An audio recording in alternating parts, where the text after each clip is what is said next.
Добрый день, Лейла Калибековна. Добрый день. Вы знаете, по моей информации, в Казахстане в настоящее время распространяются такие слухи о том, что еще в 2005 году на семейном совете, который прошел в Алматы, президент Казахстана Нурсултан Назарбаев определил уже тогда, в каких странах следует жить его дочерям и другим членам его семьи. Насколько эти слухи соответствуют действительности? Действительно, я слышала о данной стратегии Назарбаевых, еще живя в Алматы, но не придавала ей какого-то значения на тот момент. Сегодня же, вот в результате того, что происходит по указу Назарбаева вокруг нашей семьи в Швейцарии, и хорошо зная характер Сары Назарбаевой, самого Назарбаева и их дочерей, могу утверждать следующее. Во-первых, на жизнь в Лондоне распространялись интересы самого Нурсултана Назарбаева, так как там проживала Гульнара Ракишева, вторая жена лидера нации, родившая ему 2 дочерей. Как стало известно позже, на Лондон имел свои планы также Тимур Кулибаев, где жила Гога Ашкенази, родившая от него также 2 детей. Получается, интересы Назарбаева и Тимура Кулибаева по выдавливанию живущего в Лондоне в то время известного политического оппонента Назарбаева, подтвердившего свое право на проживание и свой политический статус Мухтар Аблязов, совпадали. И это впоследствии стало задачей государственного масштаба по указу Назарбаева. К реализации планов Назарбаева привлекается как раз в то время экс-премьер-министр Великобритании Тони Блэр. И все это происходит от того, что семья Назарбаева, как мне кажется, просто потеряла чувство реальности. И вот как бывает обычно, у них развился синдром вседозволенности и безнаказанности. Начав войну по уничтожению и выдавливанию из Великобритании Мухтара Аблязова, они, как всегда, сами же наступили на бомбу замедленного действия. В это время всплыла правда об отношениях Тимура Кулибаева с Гогой Ашкенази. И это внесло существенные изменения в планы Назарбаева и Динары Кулибаевых, в планы, можно сказать, семьи Назарбаевых. И вот здесь Динара, долго не думая, совершает такую демаршевую покупку на собственное имя виллы за 74,7 миллионов швейцарских франков в Женеве. По слухам, в последующем другие дочери Назарбаева также приобрели недвижимость в Швейцарии на аффилированной компании или аффилированные к ним лица. Таким образом, дочери от первого брака Назарбаева в результате происшедших событий или вереницы событий окончательно выбрали на тот момент для своего места жительства для Швейцарию, готовясь к возможному уходу диктатора от власти. Опять же, оценив, видимо, свои действия в Великобритании как победу над Мухтаром Аблязовым, власть Назарбаева разворачивает крупномасштабные действия теперь уже против нашей семьи в 2010 году, сфабриковав в Казахстане 25 уголовных дел. А затем правительство Казахстана обращается с просьбой к швейцарским властям за помощью в расследовании, так как у них не хватает, картины. У них не хватает данных, фактов. Все расследование построено на свидетельских показаниях, и они рассчитывают получить какой-то фактаж, заручившись поддержкой властей Швейцарии.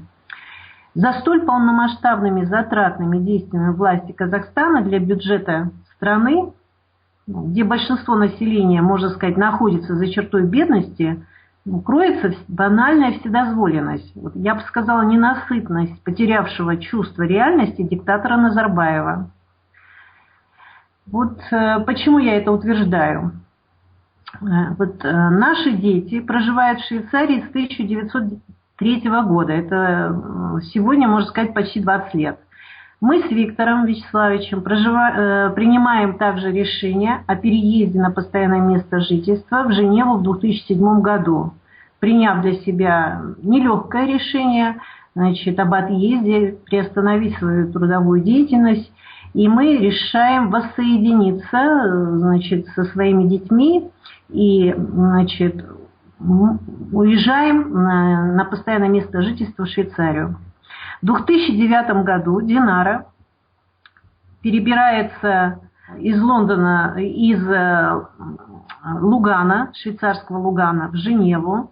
В 2009 году также на горнолыжном курорте Кштадт мы случайно встречаем Даригу. Также неоднократно в центре Женевы в различное время мы встречаем в магазинах, на улицах. На протяжении 2009 и 2010 годов мы в различное время встречаем дочерей Назарбаева в Женеве.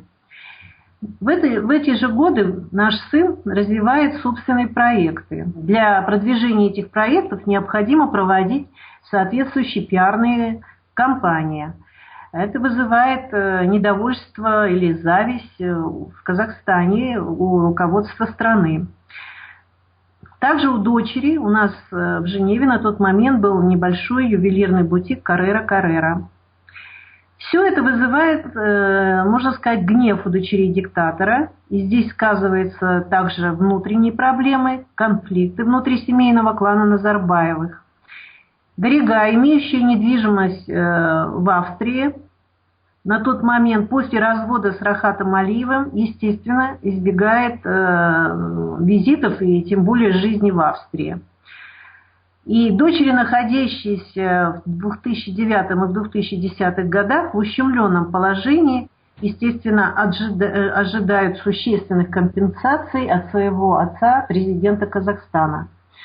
Такой компенсации, по их мнению, возможно предположить, они считали преемственность власти Даригой или внуками Назарбаева. В 2010 году, можно сказать, объединившись, дочери Назарбаева с помощью грязного пиара начали манипулировать отцовскими чувствами Назарбаева. Стали противопоставлять успехи детей Храпуновых положению их собственных детей. Этим объясняется первая атака в швейцарских СМИ, организованная через представителей казахстанской стороны на нашего сына Ильяса Храпунова. Этим объясняется, что в швейцарском журнале «Билан» в списке самых богатых швейцарцев вдруг совершенно неожиданно появились Храпуновы, а на тот момент проживающая в Швейцарии Динара со своим миллиардным состоянием не появляется в Билане. Назарбаев отреагировал на интриги, можно сказать, дочерей со всей своей душой. И всем известно, что диктаторы не переносят успеха других и не прощают нелюбовь к себе. В связи с чередой таких атак казахстанская власть по указу Назарбаева разворачивает просто полномасштабную войну против Храпуновых, проживающих в Швейцарии. Еще раз хочу подчеркнуть, что около 20 лет все различные члены семьи проживают в Швейцарии. Значит, дочь наша является швейцаркой, сын у нас тоже, значит, и два других сына не являются также гражданами Казахстана. В связи с этим тот всплеск информации, который сегодня произошел в швейцарских СМИ, я считаю, он просто, так сказать, закономерен. И швейцарские журналисты справедливо отмечают, что междуусобная война казахов теперь уже быстрыми темпами перемещается из Великобритании в Швейцарию. Алексей. Понятно, активизация швейцарских СМИ, то, о чем вы сейчас рассказали. Но вот с чем тогда связано такой информационный, что ли, взрыв внутри Казахстана, который связан вот вокруг вашей семьи, такое огромное количество публикаций, довольно грязных, по сути, своей дела, были представлены в разных СМИ Казахстана. Как вы можете прокомментировать этот информационный взрыв такой? Ну, трудно комментировать поток грязи, который льется на нас с 2011 года. Ведь за эти годы у нас развилась устойчивость к клевете, которую льют в неограниченных количествах СМИ, принадлежащих семье Назарбаевых. И не только их, а и других заинтересованных сил также. Это надо обязательно вот отметить. Нет ничего сенсационного вот в этом новом клеветническом сезоне провластных СМИ, которые сама открыла власть вот после того, как окончательно задушила свободу слова в Казахстане в начале 2013 года.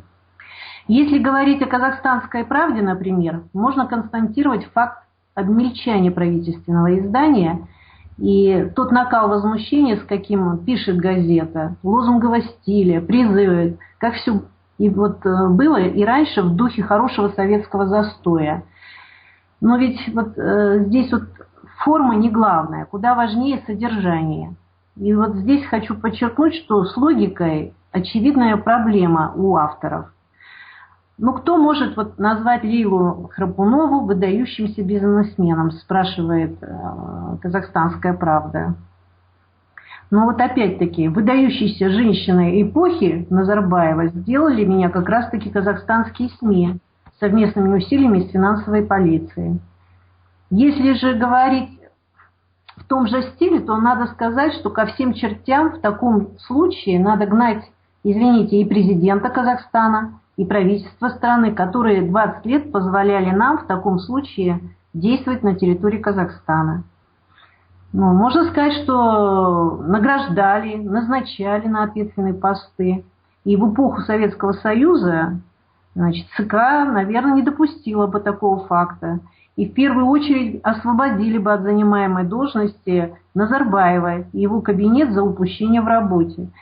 И вот мне интересен еще один пассаж «Казахстанской правды». В отличие, пишут они, в отличие от господ Алиева, Аблязова, в случае с Виктором и Лейлой Храпуновой мы видим семейный преступный тандем, сообщает, так сказать, на весь мир газета. Но вот могу согласиться с этим утверждением, так сказать, идеологическим лидером в семье Алиевых, а это я точно знаю, всегда была Дарига. И в этих случаях нельзя говорить о семейном тандеме Алиевых, и здесь это справедливо. Что касается вот публикаций Гульжан Ергалиевой, «Диалог», «Намат», «Контур», «Центр Азия», какие-то совершенно непонятные есть порталы, они просто стимулируют наши откровения в адрес Назарбаевых. Вот по простому как бы закону физики они, видимо, рассчитывают, что любое действие рождает противодействие. Естественно, они рассчитывают, что раскачивая нас и провоцируя нас, они как бы, так сказать, льют, так сказать, воду на мельнице, значит, вот этой борьбы как бы двух надуманных кланов. И очевиден здесь расчет вот, на то, что победит третья сила, находящаяся где-то рядом с Назарбаевым. И, видимо, в ближайшее время это станет очевидным, какую борьбу внутри Казахстана ведет ближняя, и кто ведет борьбу за преемственность власти, вот, находящейся именно рядом с самим Назарбаевым.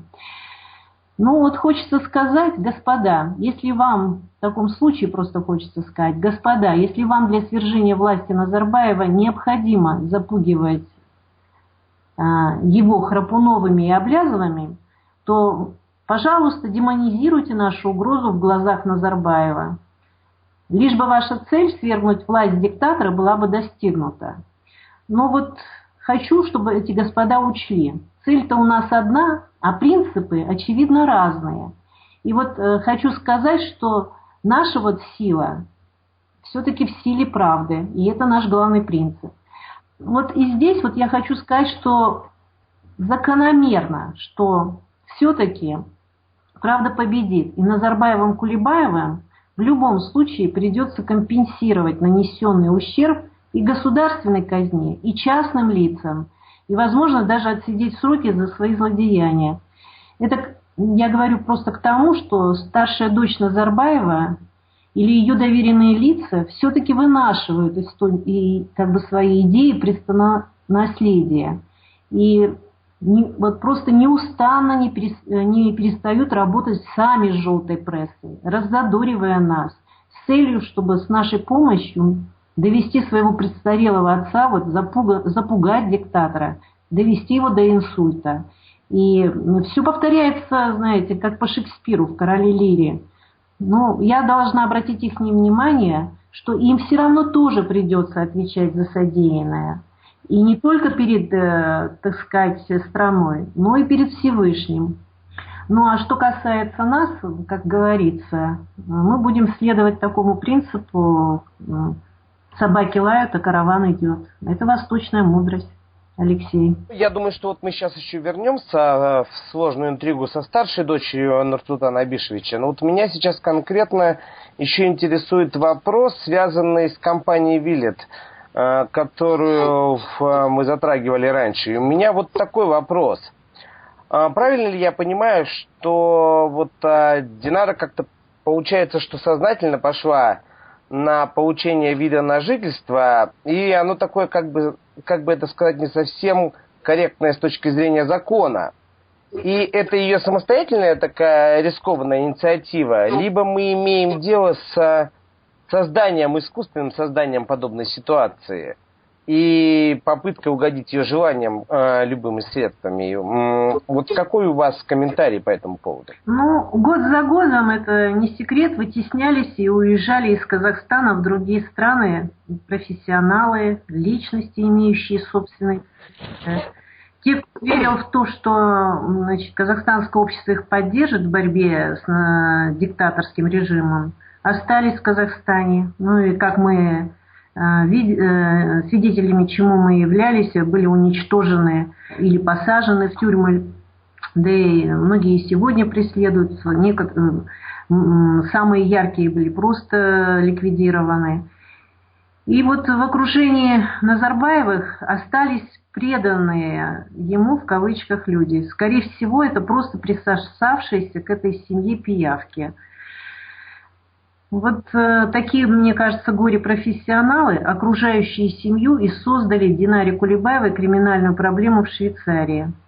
Но Динара просто привыкла жить на готовое, получать все от отца в готовом, от отца президента, вот как бы все, так сказать, в готовом виде. Естественно, она не задумывалась о последствиях.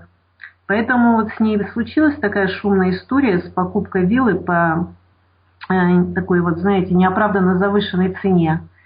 Но и с этим же и связана, видимо, нечистоплотность получения вида на жительство и тому подобное. Ну, проще говоря, сама некомпетентна. Опять-таки, даже не хватает компетенции поручить это, так сказать, профессиональным людям. Все как бы делают, как всегда, вот знаете, на криках, на пинках, видимо, ищут более, знаете, доверяют, все-таки боятся огласки и доверяют каким-то таким преданным людям, а не профессионалам. А суть проблемы Динары в том, что вот все-таки в этом-то и есть суть. В том, что обслуживающие ее потребности вот, представители Казахстана, в услугах которых она постоянно нуждается, они просто были, видимо, непрофессиональны. А возможно, у них просто превалировал страх не удовлетворить запросы вот хозяев. Почему? Потому что трудно, так сказать, видимо, настолько страх велик, что не могут сказать, что она, так сказать, не имеет этого права. Или просто сознательно нарушали правила и законы. И вот когда такие факты некоторое время не вскрываются властями общества, вот такие примеры, так сказать, вот можно сказать, принцессы, дочерей президента, здесь вот можно говорить, и, так сказать, о таком же примере и дочерей Каримова, они побуждают вот других казахстанцев подражать им и стремиться, можно сказать, легким путем, преступным путем получать вот таким же образом аналогично вид на жительство. И, в общем-то, в Швейцарии не секрет, что живут и совмещают учебу, работы, стажируются под разными соусами различные наши соотечественники. И все это вот такую смелость им дает все-таки вот пример семьи Назарбаевых. Швейцарцы понимают, мне кажется, эту проблематику, и сегодня вот в парламенте рассматриваются инициативы швейцарцев, которые потребовали от своей власти повысить степень контроля и обеспечить большую прозрачность получения видов на жительство иммигрантами из стран с диктаторскими режимами. Алексей, вот что я могу сказать по этому поводу. Понятно. И вот теперь я хотел бы все-таки перейти к вопросу об отношениях и позиции Дариги Назарбаевой. Но не секрет, и об этом много писала пресса, о том, что у вас были дружеские отношения в прошлом с Даригой. Вы как оцениваете ее конкурентные качества, лидера, на который она сейчас претендует, в сравнении с ее окружением президента и другими детьми Нурсултана Абишевича? Ну, я попала в сферу внимания Дариги Назарбаевой в период ее переживаний, таких внутренних, я бы сказала, когда ее отец Нурсултан Назарбаев стал назначать на ответственные посты молодых руководителей. Ну, в то время премьер-министром был назначен Акижан Кашгельдин, Марат Алтынбек Сарсекбаев, и меня вот в том числе, назначили, руководить государственной корпорацией телевидения и радио Казахстана.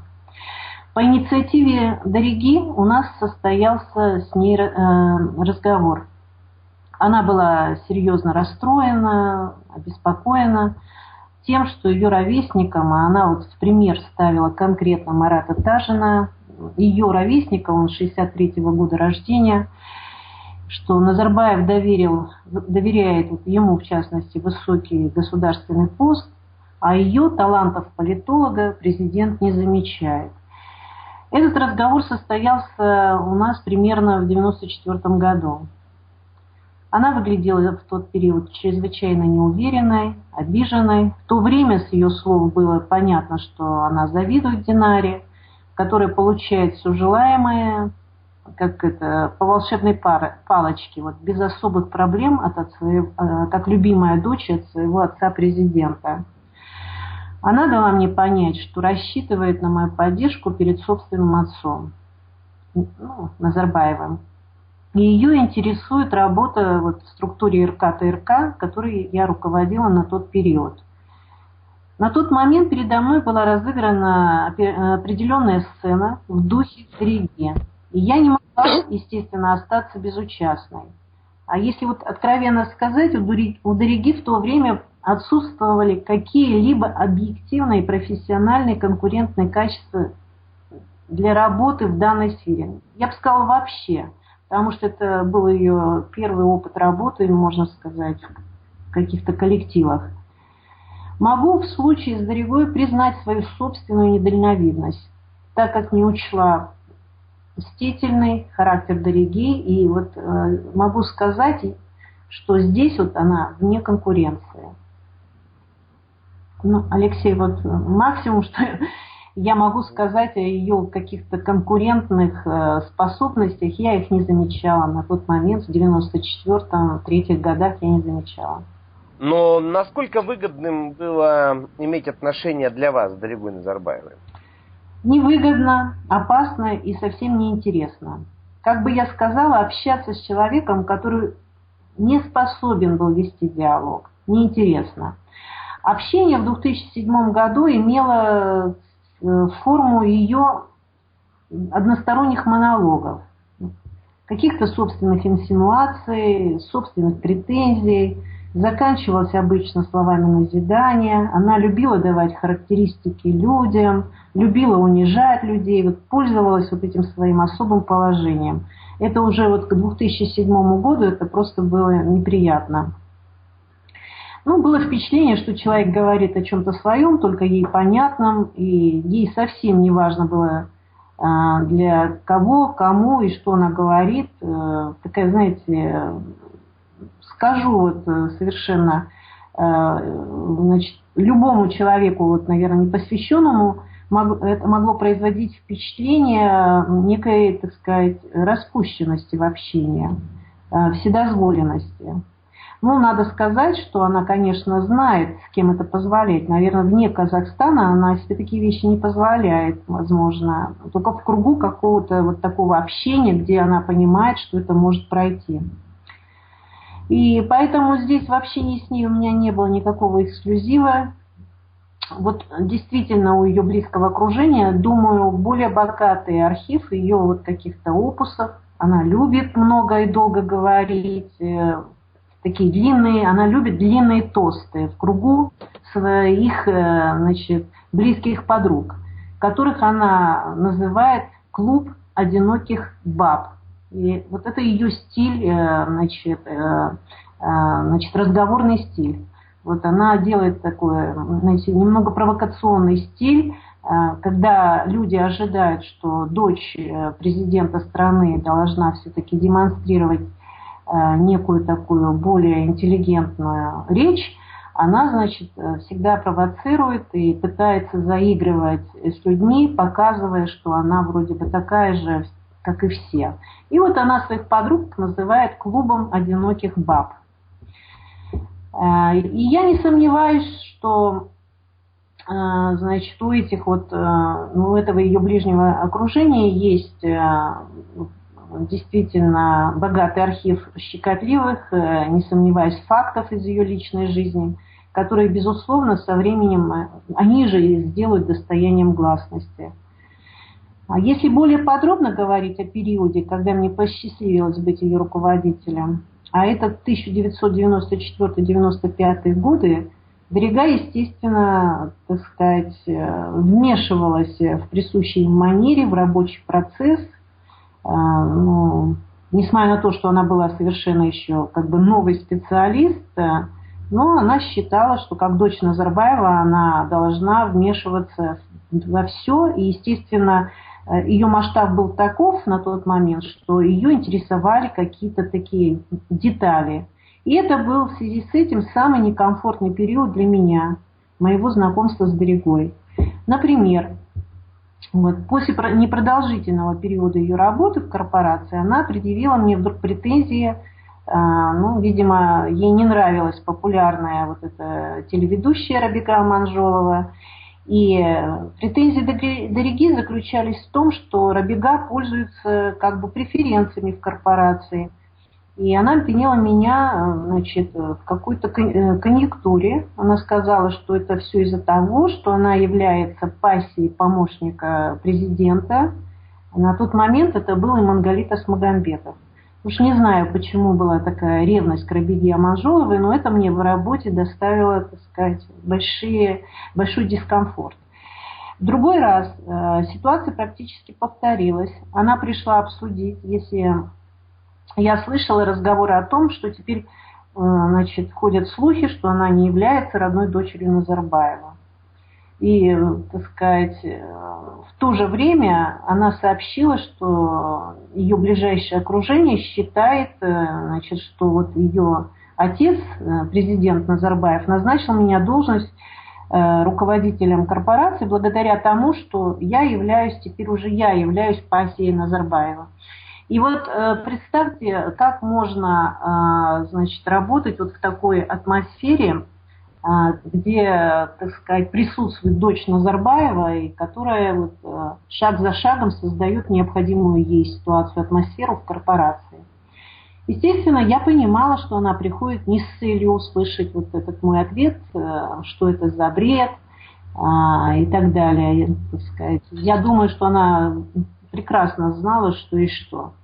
И действительно, вот вскоре в Алматы была распространена листовка якобы от лица оппозиции. И автором которой сегодня, я просто не сомневаюсь, была сама Дарига. В этой листовке задавалось от лица оппозиции, так сказать, ряд вопросов президенту Назарбаева. И вот в группе нескольких вот этих, ну, там, 10-12 вопросов оказалось 2 вопроса, так необходимых Дариге для, вот, можно сказать, для манипуляций в дальнейшем отцовскими чувствами. Вот, с целью давления Назарбаева, чтобы он принял необходимое для нее на тот момент решение. И вопросы были вот следующие, опять-таки в стиле Дариги. Если Дарига является дочерью Сары Назарбаевой от первого брака, а второй вопрос, вот один, то есть из двух вопросов, если Бекетова является внебрачной дочерью самого Назарбаева. И это, можно сказать, была одна из первых успешных операций Дариги, достигнутой благодаря манипуляции с собственным отцом, президентом Казахстана. И в короткое время после этого мне предложили покинуть пост по собственному желанию. Вот. И манипуляции отцовскими чувствами Назарбаева позволили Дариге продвинуться и в дальнейшем с помощью вот этих манипуляций по карьере. Вот, можно сказать так, следующие манипуляции вот на доверие и отношениями она делала уже спокойным, теперь Нуркадиловым, с Алтынбеком Сарсембаевым, с Сырбаем Калмурзаевым. И вот так она провела, так сказать, выстраивая свои личные отношения, манипулируя, она провела приватизацию крупнейших организаций и их материально-технической базы в личную собственность. Ну, все мы знаем, что эти люди погибли при странных и до конца не расследованных обстоятельствах. В 2011 году в Швейцарии было принято к рассмотрению швейцарскими властями дело по отмыванию $100 миллионов через один из швейцарских банков от продажи потом, в последующем уже государственных активов, телевидения и радио Казахстана. И, как видите, дружба с Даригой совсем невыгодна. А теперь, так как само время уже против самих Назарбаевых, это даже носит какой-то криминальный риск. Например, ближайшие подруги Дариги, проживающие в Швейцарии, Саулет Левлесова или Гульнара Иксанова, которая долгие годы сопровождает по карьерной лестнице Даригу, они все замешаны также в участии по законной приватизации государственных средств. Это многим известно из опубликованных в СМИ информации по делу Хабар, где приватизированы были государственные средства за совершенно условную цену, потом же государству были проданы за $100 миллионов и отмыты через швейцарский банк. Я думаю, что со временем всплывут и другие факты. Могу привести еще один пример из таких фактов, который, кстати, возможно, также может стать резонансным делом. В системе Гостелерадио Казахской ССР находился Казахтелефильм, который создавал уникальные фильмы. И сегодня можно говорить об этих фильмах как об исторических летописях развития истории Казахстана. Здание, территория Казахтелефильма находились рядом с главным студийным комплексом телевидения. Это площадь Республики и угол Тимирязева. И, это очень престижное место в квадрате акимата города Алматы, мэрии Алматы, и одной из известного пятизвездочного отеля «Анкара». Данный земельный участок попал в сферу интересов Кулебаева-старшего. А затем уже лично мне позднее Дарига жаловалась, что Кулебаевы разбазарили архивы Казахтелефильма, а на его месте построили жилой дом, где, кстати, сказать, ближайшие же родственники Назарбаевых и их окружение получили квартиры. И здесь по Казахтелефильму люди, бывшие сотрудники, потерявшие, работу, да просто творческие деятели, интеллигенция Казахстана, мне кажется, должна поднять этот вопрос. Это просто уничтожение государственных архивных фондов, видеофондов, документального кино. Уничтожение истории документального кино Казахстана, это просто, это уже нанесение ущерба морально-нравственным нормам, духовным ценностям всей страны. Меня вот еще интересует, может быть, в заключение ответ на такой вопрос, Лила Калибековна. Я обнаружил в казахских СМИ такое утверждение, что Ильяс Харпунов является новым оппозиционным вождем. Признаюсь честно, для меня оно было абсолютной такой новостью. Я хотел бы, чтобы вы прокомментировали это утверждение. Да, трудно комментировать такую глупость, конечно, но попробую. Ильяс 17 лет живет в Швейцарии. Он не является гражданином Казахстана. Если бы он хотел проявить себя как политический лидер, ему, как я думаю, ближе европейский менталитет. И в таком случае он бы, скорее всего, действовал в той стране, значит, делал бы свою общественно-политическую активность в той стране, где он прожил большую часть своей жизни. А это Швейцария. И поэтому, да и Конституция Казахстана подверглась за эти годы правления Назарбаева такому количеству изменений, что я могу утверждать, что только внуки Назарбаева могут иметь шансы объявить себя новыми вождями Казахстана. И вот здесь вот, кстати, я хочу остановиться поподробнее. Вот. В январе 2010 года мы с семьей проводили новогодние каникулы в швейцарском Кштате. И в отеле, где мы жили, вдруг вот для нас неожиданно приехали на отдых вот в то же время Дарига Назарбаева и ее сваты Имаш с детьми и их общими внуками.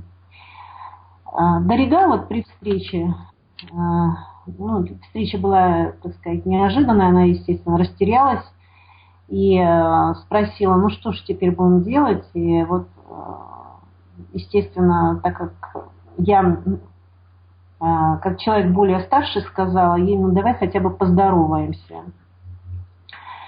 И Виктор Вячеславович принципиально в тот период не общался. И я, конечно, так сказать, общалась с Даригой и с ее сваей Лилой Имашевой. И на тот момент как бы такого накала конфронтации или не было.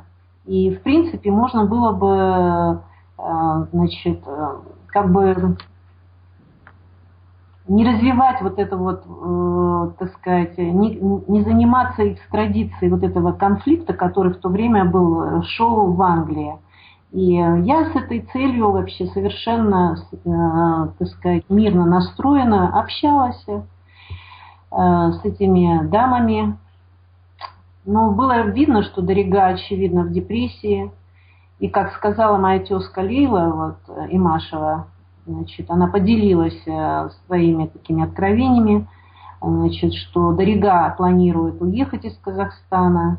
Но вот мы, значит, считаем это слабостью. И вот конкретно могу процитировать, она сказала, мы вывезли ее, чтобы она собралась силами, мы хотим ее поддержать. Ведь нужно идти вперед, не останавливаться. Ради наших детей надо добиваться побед. Вот Дарига на тот момент, мне кажется, просто примирилась с судьбой и хотела уехать в Лондон, вот где учился Айсултан со своей дочерью Венерой. Она, значит, как раз говорила, что дочери надо уже идти в школу, насколько я помню. И она приобрела на тот момент в Лондоне, по слухам, престижную виллу. С другой стороны, заинтересованная в Дариге ее подруга Соля Тревлесова, проживающая в Женеве, уговаривала ее купить недвижимость в Женеве. И вот, насколько я знаю, намерения у Дариги на тот момент были таковые. Как раз уже в Женеве, значит, жила ее сестра Динара, жила Саулет Левлесова, подруга. И как бы все складывалось к тому, чтобы, значит, осесть в Женеве. Ну вот все изменилось в один момент, когда, со слов опять-таки Саулет Левлесовой, когда Назарбаев отозвал Даригу в Казахстан и стал реализовываться в Аккорде желанный тандему Дарига и Имашевой проект преемственности власти Даригой. Но можно предположить кого или кем-то из внуков Назарбаева. Видимо, в очередной раз Нурсултан Назарбаев, вот теперь уже можно говорить, не выполнил обещаний или не исполнил ожиданий, значит, как и вот в случае с партией Астар. И вот Дорига решил в очередной раз подключить весь свой вот медийный ресурс, давление на собственного отца. Ну и, как я считаю, что уже просто по привычке или по накатанной использует, значит, вот так неугодных ей Храпуновых, как бы, можно сказать, два в одном. И Храпуновых подставить, и отцу насолить. И вот считаю, что это новая атака на родительские чувства Назарбаева, семейного тандема Дорига, Назарбаева и Машевой, опять-таки вот применяет вот этот проверенный способ манипуляции чувствами Назарбаева. Вот типа такого типа, вот пока ты тянешь и не передаешь власть детям или внукам, Храпунов и Аблязова, в отличие от тебя, уже действуют и готовят там некий парашютный десант по захвату Орды. Значит, ну, имеется в виду, наверное, значит, с нашим сыном. Все это вот повторяю, опять же, в стиле Дориги. Возможно, вот она сама и является автором этих статей, ведь, как я могу сказать, что наверняка, наверное, за 20 лет, которые она находится у руля всех казахстанских СМИ практически в Казахстане, я думаю, она должна была уже, так сказать, научиться вести эти свои медийные войны, и сама же, значит, я думаю, является автором этих статей. Мое мнение, вот, будь это Дорига или Нурали, любой представитель семьи Назарбаевых, который, возможно, вынашивает идеи прихода к власти, никто уже теперь не сможет больше сдерживать недовольство народа. И вот сейчас идет борьба между не двумя кланами, там, Кулебаевых, Аблязовых, а идет борьба уже реальная между двумя кланами, можно сказать, заворовавшихся кланом, большим заворовавшимся кланом Назарбаева и кланом, пытающихся вот сейчас объединяться интеллектуальных элит внутри Казахстана, тех, которые находятся за рубежом, и всего многострадального народа Казахстана. И вот последнее слово будет все-таки за объединением гражданского общества. И новый лидер страны должен быть все-таки избран в процессе справедливого народного голосования. Вот. Ну, чем здесь можно помочь вот народу? Вот любой пустяк может, как вот по примеру арабских революций, мне кажется, сподвинуть гражданское общество к тому, чтобы выразить свою волю. Вот, мне кажется, для этого даже вот просто должен появиться маленький мальчик, как в сказке датского сказочника Ганса Кристиана Андерсена «Новое платье короля», который жил в 1800-х годах там, прошлых века, и крикнуть: «А король-то голый!» И из всего этого можно будет, так сказать, сделать вывод. И, возможно, можно сказать, нам рано еще обсуждать программу 2050, а нам следует хотя бы пробудить собственное сознание. Например, вот как в той же Дании в 1800-х годах. И вот в связи с этим, Алексей, я прошу вас показать для зрителей вашего канала К+, вот этот анимационный вариант этой сказки. Очень поучительная вещь. И здесь я действительно обращаюсь вот к этой желтой прессе, которая там не жалеет ни моих детей, ни моих родителей, и постоянно затрагивает моего 83-летнего отца Даниярова Калибека, обвиняя его в том, что он там не писатель, а сказочник. Я хочу сказать, я очень люблю сказки. Я вообще являюсь поклонницей сказок. Ведь в них так очень много вот той народной истины и народная энергия. И вот на нее-то и надо рассчитывать, Алексей. Спасибо вам большое за интересное интервью, Лила Калибековна. Мы постараемся учесть ваши пожелания. Спасибо, Алексей.